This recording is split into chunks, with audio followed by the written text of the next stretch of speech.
the entire subject of highway safety in the entire field.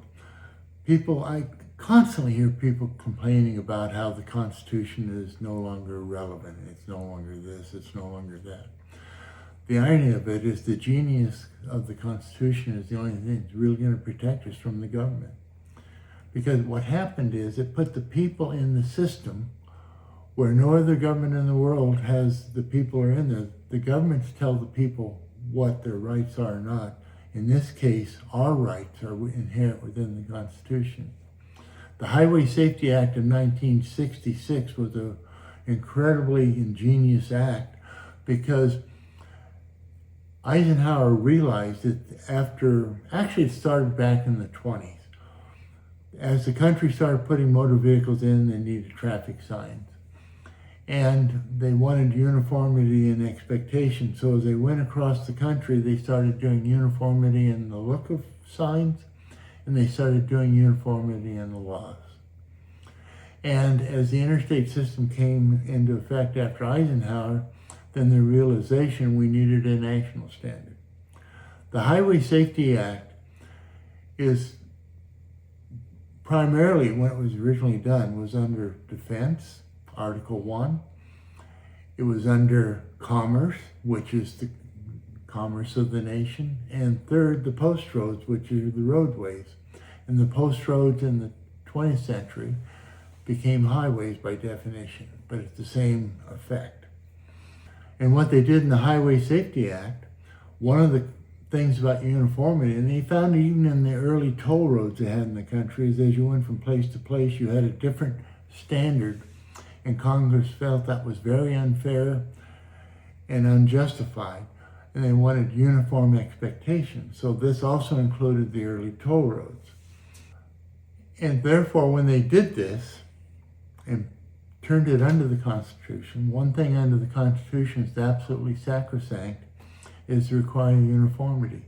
Uniformity of expectation, uniformity of application, uniformity in the fact that it has to have a factual foundation for a crime or unsafe act to occur. It can't be invented by a local entity or standard put on by a local practice.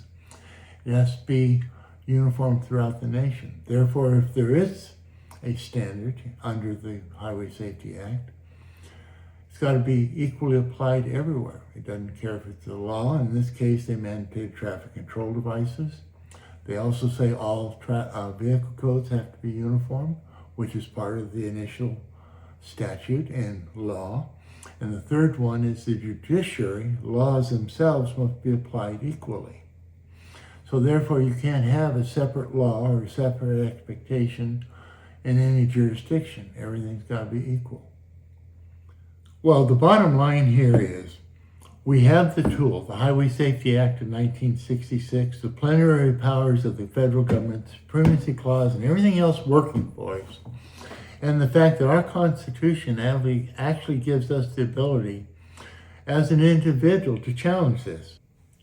My true desire here is hopefully we can get this to the new administration that is running the U.S. Department of Transportation as opposed to the previous useful idiots, that were nothing more than figureheads going on what their staff was telling him, not realizing their staff had used the Federal Register like money laundering for federal regulations to eliminate the standards of uniformity, of uniform vehicle codes, and uniform application of the law. If you actually look what they've done in the fine words by adding a word here or a sentence there, they've completely turned this whole thing up down where arbitrary and capricious and unlawful acts are now illegal because there's no regulations against them anymore. They've gone through and gutted everything meaningful in the Highway Safety Act to protect the citizen